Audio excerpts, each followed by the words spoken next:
Bismillahirrahmanirrahim. Assalamualaikum warahmatullahi wabarakatuh.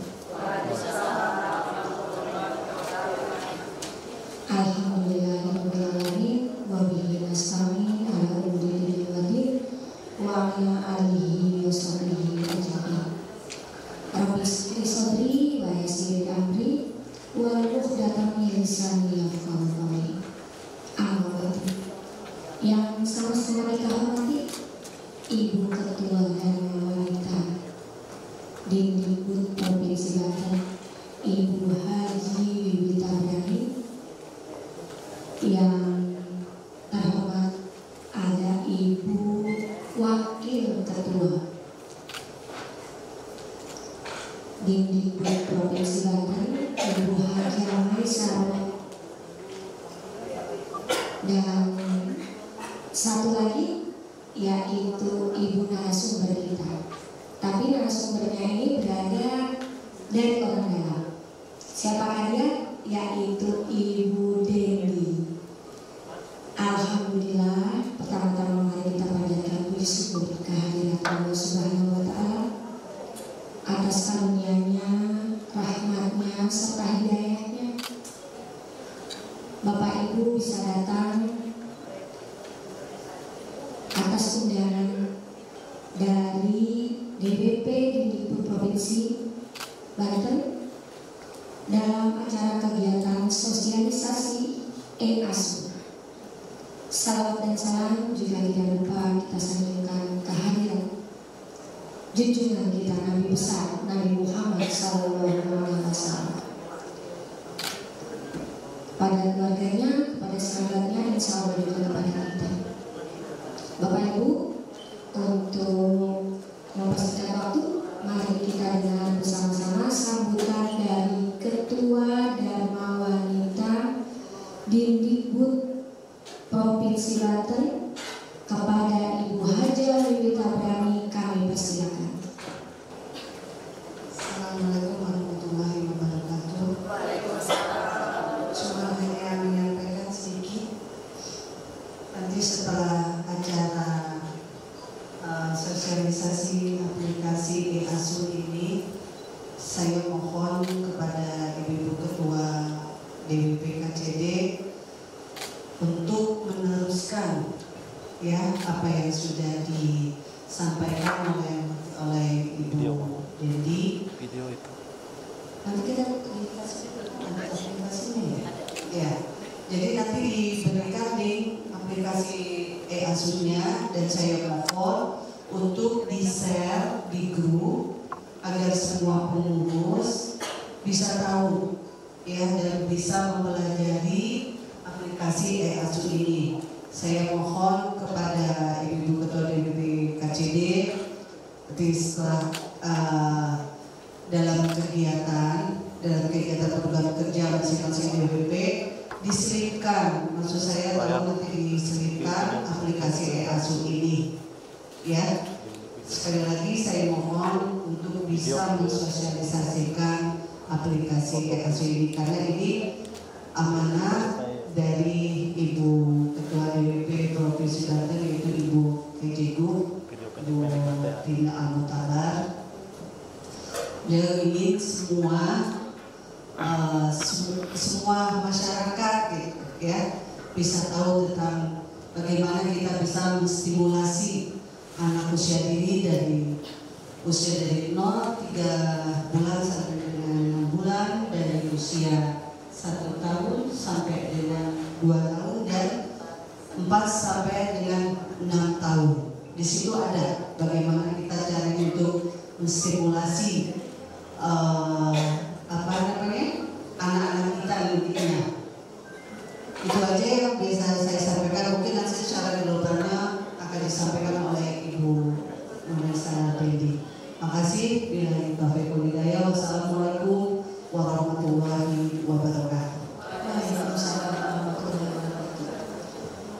Bapak Ibu, kita masuk ke acara yang kedua, yaitu langsung ke sosialisasi e-ASU yang akan disampaikan oleh Ibu Dewi. Keladanya kami persilakan.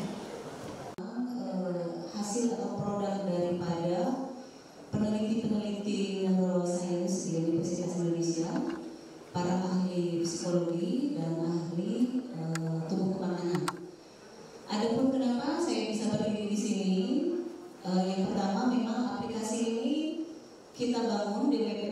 kan DPP Provinsi itu buat dari tahun 2022. Waktu itu Kepala Bidang Pendidikannya masih Ibu Bibit Tabrani. Saya waktu itu anggota dari Ibu Bibit Tabrani.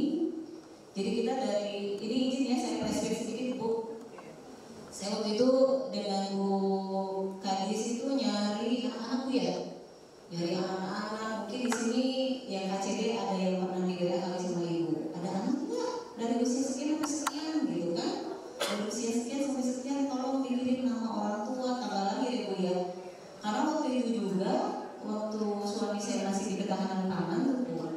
Kebetulan saya ketua DPP-nya, kita juga sama disuruh nyari anak kecil di kantor itu. Jadi di dalam kenapa anak kecil kita cari di setiap OPD? Jadi aplikasi ini nanti di dalamnya itu ada video-video yang mana video-video itu model-modelnya ya anak-anak tadi yang diberikan arahan oleh tim dari Universitas Indonesia memberikan contoh-contoh tentang gitu seperti itu.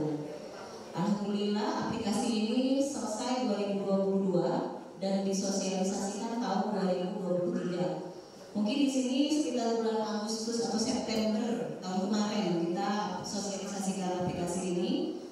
Waktu itu narasumbernya Ibu Ketua DPP yang dalam hal ini juga Bapak Ut, dalam hal ini juga istri dari PJ Gubernur dengan beberapa narasumber dari Universitas Indonesia. Boleh di next? Nah, cuman sayang sekali, kebetulan sekali ini saya dari kemarin dipantau terus Bu aplikasi ini. Ternyata lagi maintenance Bu, jadi kita tidak bisa buka gitu. Tadi juga terakhir saya koordinasi dengan pengurus ininya, itu adminnya, memang sedang maintenance. Jadi yang bisa kita lihat hanya ini, seperti ini. Tapi Ibu untuk bisa melihat ini sebetulnya mudah. Ibu masuk Google, ASU Banten nanti keluar salah satu apa tuh cover depannya ya ini ada tertulis stunting, ada ASU, ada apa. Jadi aplikasi ini tuh sinergi antara PKK dengan Dharma Wanita. Jadi pembiayaannya itu dari PKK dan dari Dharma Wanita. Kalau PKK kan di Dinas Pemberdayaan Masyarakat Desa, kalau DWP di DP 3 AKP Provinsi Banten. Betul tadi kata Ibu, amanat dari Ibu Ketua DWP aplikasi ini harus disosialisasikan. Karena sebagaimana kita tahu DWP itu punya peran strategis di pemerintah daerah. Kita itu sebagai mitra dari pemerintah daerah, yang mana kita punya fungsi domestik dan fungsi publik. Domestik ini mungkin fungsi ke dalam Ibu, bagaimana kita memberdayakan istri-istri ASN. Adapun fungsi publik itu bagaimana kita bisa memanfaatkan kebermanfaat diri kita ini sebagai DPP ke masyarakat luas. Mungkin itu kurang lebih terkait flashback aplikasi ASU. Kenapa aplikasi ini dibuat? Yaitu tadi, kalau kita pernah dengar mungkin ya, ada yang pernah dengar nggak Indonesia Emas? Ya 2045, mungkin kalau pendidik udah pada tahu ya Indonesia Emas tahun 2045, di mana 100 tahun kemerdekaan negara kita, di mana ketika tahun 2045 itu kita dapat bonus demografi. Artinya 70% berdasarkan data bahwa masyarakat Indonesia itu usia produktif. Yang artinya tahun ini itu mereka itu masih PAUD ya, nah, seperti itu. Kenapa kita DWP harus masuk dalam ranah ini? Karena DWP itu kan isinya ibu-ibu tadi yang mengasuh anak-anak kan. Nah, berdasarkan penelitian dari para ahli bahwa besarnya seorang anak itu sangat ditentukan oleh golden age-nya. Kapan itu golden age? 0 sampai 6 tahun. Tadi juga Ibu Kadis menyampaikan kan ada 0 sampai 6 tahun. Walaupun nanti di aplikasi ini di-break dulu ada 0 sampai 6, 6 sampai 1, 1 sampai 2, menunya itu 2 sampai 4, 4 sampai 6 gitu kan. Nah, golden age artinya menurut para ahli bahwa ketika 0 sampai 6 tahun itu fungsi daya serap otak anak itu optimal. Jadi apapun yang disampaikan katanya diserap aja kayak spong gitu kan. Seperti itu. Mungkin di sini ada Ibu Dokter Ona ya, yang backgroundnya kedokteran mungkin lebih mengetahui itu. Kalau di sini saya ibaratnya menyampaikan yang saya dengar Ibu, seperti itu. Nah, ceritanya begitu, Golden Age. Di samping itu juga, kenapa kita itu harus aware sama perkembangan anak? Tantangan kita itu kan stunting ya, Bapak Ibu. Kita sudah tahu mungkin setiap Senin di pemerintah Provinsi Banten itu, Pak Gubernur itu mengumpulkan semua kepala OPD, baik yang nyambung maupun tidak nyambung. Maksudnya nyambung dengan masalah stunting, ada juga yang enggak gitu. Contohnya kayak dinas mana ya, kayak di pemerintahan kayak saya kan enggak begitu tersangkut gitu. Kalau di mungkin iya, tahanan pangan mungkin iya gitu. Nah, mungkin itu salah satu yang dilakukan oleh pemerintah, saking harus memberikan perhatiannya terhadap stunting ini. Dan berdasarkan penelitian juga oleh Ibu Tina ya, Ibu PJ Gubernur, bahwa stunting ini bisa dikurangi, ibaratnya diminimalisir salah satunya dengan memberikan stimulasi. Next. Nah, ini EASU. Kalau pengertiannya sih EASU itu pengembangan fitur media edukasi untuk menyediakan data dan informasi yang membantu para ibu sebagai orang tua dalam memberikan stimulasi yang tepat kepada anak-anak demi mencapai tumbuh kembang yang optimal. Mungkin EASU itu kalau saya lihat sih salah satu inovasi yang dilakukan menyikapi pertumbuhan teknologi Bu ya, dimana kita tahu sekarang itu gadget itu semua orang bisa akses, semua orang bisa buka. Ketua DPP kami mungkin melihat potensi di situ, bagaimana ini EASU ini bisa bermanfaat diselaraskan dengan perkembangan teknologi yang ada. Berikutnya, nah ini kalau melihat stunting ini saya mengutip dari WHO, yaitu gangguan pertumbuhan perkembangan anak akibat kekurangan gizi kronis dan infeksi berulang yang ditandai dengan panjang atau tinggi badannya yang berada di bawah standar.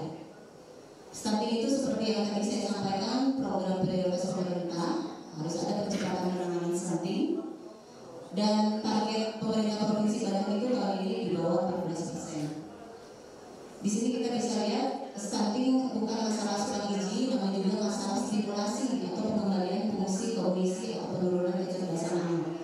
Kenapa anak kecerdasannya menurun? Ya karena kan otaknya kurang gizi ya, seperti itu.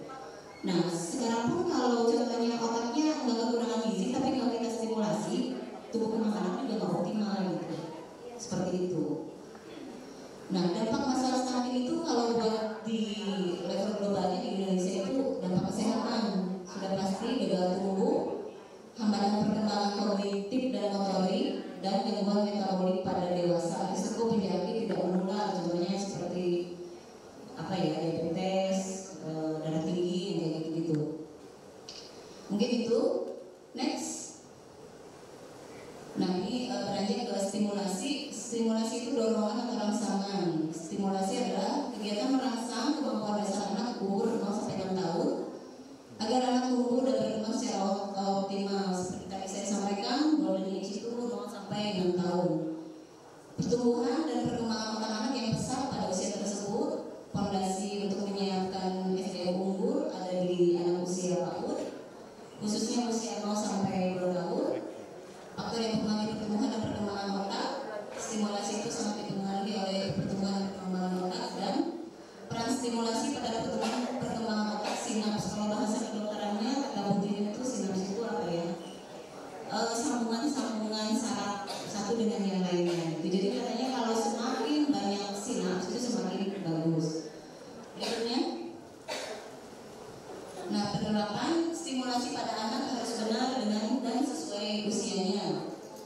Nah stimulasi yang terdapat dalam aplikasi EASU itu yang dibuat oleh Universitas Indonesia, stimulasi yang berbasis pengayaan lingkungan.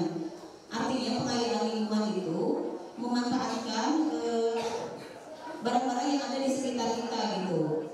Contohnya main cilubak, itu salah satu stimulasi. Atau yang menggunakan alat-alat yang ada di rumah aja seperti kain atau bola, seperti itu. Kayak beli mainan, kalau bisa ya nggak usah beli, pakai yang ada seperti itu. Atau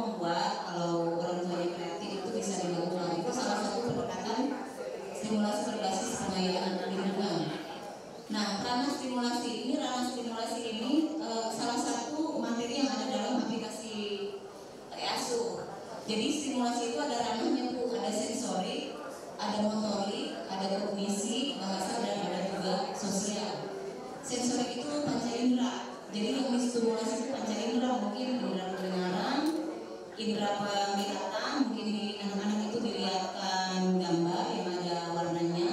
Nah itu semua tuh contohnya ada dalam aplikasi EASU. Cuman sayangnya kita nggak bisa membuka ya karena lagi maintenance.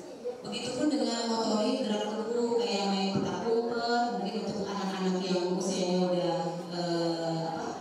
4-6 tahun ya, bahasa juga mungkin kan. Yang pasti rangka-rangka stimulasi ini di setiap tahapan usia yang anak itu ada, dan itu sangat disesuaikan dengan usianya anak-anak. Berikutnya, nah di sini bermain itu kuncinya adalah eksplorasi. Jadi tadi stimulasi itu bisa kita lakukan dengan melalui media bermain. Dimana ketika anak bermain itu mengeksplorasi kemampuan yang dimiliki oleh anak itu. Jadi memang ya jadi ibu itu berat, harus memantau semua perkembangan anak kita. Nah manfaat lainnya dari bermain intinya bahwa stimulasi dilakukan melalui bermain, karena bermain itu kuncinya mengeksplorasi. Jadi mengeksplorasi kita melihat potensi-potensi yang ada di anak itu. Contohnya mungkin kalau potensinya sama ngoceh, ya kita ajak ngobrol gitu ya, ajak ngomong. Terus mungkin potensinya ke motorik, ya kita ajak bermain di luar. Mungkin kalau usia yang udah 4-6 tahun. Mungkin itu. Nah selanjutnya bermain juga untuk kesiapan anak sekolah. Seperti kita tahu kan sekarang mungkin ibu di sini yang menjadi guru pendidik bahwa ada kebijakan dari pemerintah pusat transisi PAUD ke SD yang menyenangkan. Nah PAUD SD yang menyenangkan bahwa pendidikan di PAUD itu sekarang itu penyampaiannya harus melalui bermain ya. Bermain, anak itu tidak boleh calistung, tidak boleh dites waktu masuk SD. Itu yang saya dengar gitu ya ketika mengikuti seminar di PAUD. Dan itu menjadi tantangan kalau menurut saya, karena orang tua itu kan sekarang udah terbiasa ya kalau anak yang nggak bisa baca masuk SD itu dengan gimana ya gitu. Seperti itu, takutnya nanti dia nggak paham gurunya ngomong apa kayak gitu. Padahal kata ahli Pak Udma bahwa anak itu nanti itu ada waktunya ketika dia udah waktunya bisa baca, nanti dia bisa baca. Katanya begitu ya. Mungkin di sini yang guru bisa memberikan klarifikasi ya gitu sebagai pendiri gitu. Justru katanya kalau kita terlalu ngedrill tidak sesuai usianya, di usia PAUD, nanti itu anak itu kejenuhan. Dan kejenuhan itu biasanya di kelas 4 katanya aku ketemunya. Kejenuhan itu. Makanya kalau ahli PAUD menyebut kelas 1, 2, dan 3 itu TKC. Kan TKA, TKB ada di PAUD. Nah 1, 2, 3 itu TKC. Jadi apalagi di kelas 1 itu dengan kebijakan transisi PAUD ke SD yang menyenangkan itu memang masih polanya pola bermain gitu. Makanya ada guru-guru guru PAUD dengan guru TK itu memang harus terkoordinasi seperti itu. Berikutnya, nah ini tadi aplikasi EASU kurang lebihnya tadi di awal juga sudah saya sampaikan bahwa di sini EASU itu memuat informasi pola asuh untuk stimulasi anak stunting. Materi informasi yang dimuat merupakan hasil kerjasama Fakultas Kedokteran Universitas Indonesia. Di dalamnya juga ada materi-materi yang dapat mudah diadaptasi dipraktekkan oleh guru rumah tangga. Jadi selain video contohnya itu ya, ini mas saya mungkin coba bisa nggak ya asuh ke Google? Bisa dibuka nggak? Mudah nggak bisa ya? Kalau ibu nanti besok usaha maintenance sudah selesai udah bisa dibuka, nanti ibu yang klik 0 sampai 2, klik 0 sampai 2. Nanti dilihat contoh 0 sampai 2 tuh video menstimulasi anak, kan itu mah bayi ibu ya. Biasanya itu diapainnya gitu. Terus dari 2 sampai 4 nanti ada contoh. Dan ada juga nanti tips-tips dari pakar-pakar anak, tumbuh kembang anak seperti Bunda Romi yang ahli psikologi yang dari UI juga ya, juga sudah seorang psikolog terkenal lah di kita ya, sudah malah melintang di televisi Bunda Romi. Terus ada Dokter Tri juga gitu.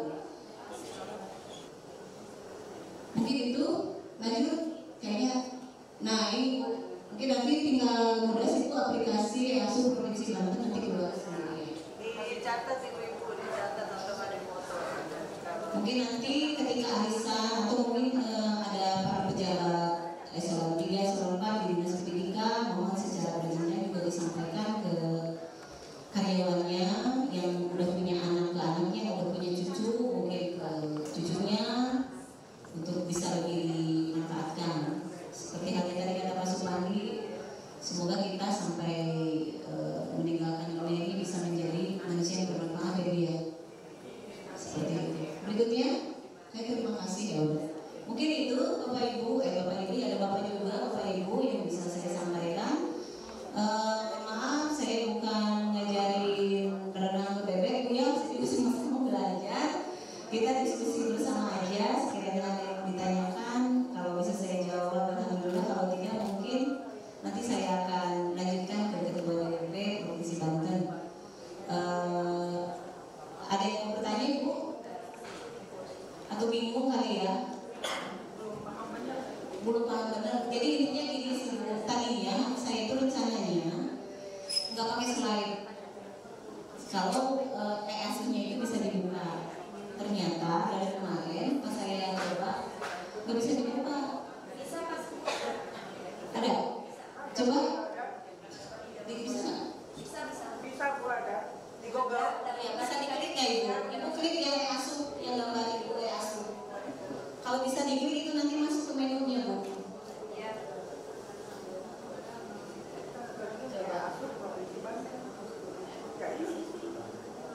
Jadi kemarin itu hanya sebatas covernya aja Bu. Mungkin untuk ada maintenance itu sebenarnya ada hal-hal baru yang mau dimasukkan. Tuh seperti Om ke bawah lagi ya. Ke bawah homepage, go to homepage. Bu, ini di Play Store atau di browser? Di Google. Di Google kan? Di Google. Nah ini, jadi yang muncul ini, coba. Kalau sebelumnya tuh dari sini bisa kita buka. Mungkin ini udah mulai harus mendownload ya. Kalau dulu kan masih free itu. Terus ke bawah. Nah ini, terus lanjut. Nah ini yang tadi saya klik, terus lanjut. Jadi materinya banyak tuh. Kenapa lagi maaf? Nah ada peduli stunting, ada yasu, terus ke bawah lagi. Ada Bumilfi, dasar Wisma. Jadi intinya itu seperti portal tips lah Bu ya. Kalau ibu hamil masuk ke sini seperti apa sih menjadi ibu hamil yang baik dan benar dari sisi kesehatan gitu kan. Kalau dasar Wisma mungkin bisa dimanfaatkan oleh ibu-ibu dari PKK ya. Kalau yasu mungkin semua masyarakat bisa mengaksesnya seperti itu. Jadi itu mungkin nanti juga saya laporkan ke Ibu Ketua karena banyak OPD juga yang melakukan sosialisasi. Kalau kondisinya seperti ini kita tidak bisa praktek langsung Bu ya. Jadi kemarin ya karena kondisinya begini, akhirnya saya membuat slide saya itu yang menceritakan kurang lebihnya dari aplikasi ya. Jadi mohon maaf mungkin ibu-ibu ya tidak bisa maksimal kita membuka aplikasinya, mudah-mudahan besok bisa dibuka. Diklik-klik gitu kan, seperti itu. Sekarang belum bisa. Belum bisa Bu, jadi baru kesini aja munculnya di sini. Mungkin itu yang bisa saya sampaikan. Assalamualaikum warahmatullahi wabarakatuh. Dan tadi Ibu Kadis juga mengatakan tolong sosialisasi aplikasi EKAS ini nanti bisa dilanjutkan, baik itu di rumah, baik itu di sekolah yang mengajar. Minta waktunya sedikit sama Bapak dan Ibu Kepala Sekolah untuk mensosialisasikan aplikasi EASU, gitu ya. Kita tonton bareng-bareng. Oh ternyata tadi kan ada kurang lebih 4 ya. Ada EASU, apalagi itu ada stunting, betul. Itu bagus sekali sebetulnya kalau sudah bisa dibuka. Karena saat ini sedang maintenance, jadi lagi ditutup dulu. Mungkin ada tambahan-tambahan lagi yang akan dimasukkan, sehingga nanti semakin bagus itu isinya. Ya Bapak Ibu ya? Baik, oke. Saya rasa cukup sampai di sini sosialisasi aplikasi EKAS kita. yang dilaksanakan oleh DPP Dikbud Provinsi Banten dengan Ibu Ketuanya Ibu Haja Yudita Brani. Mudah-mudahan bermanfaat untuk Bapak Ibu semua. Pastinya kalau ilmu itu tidak ada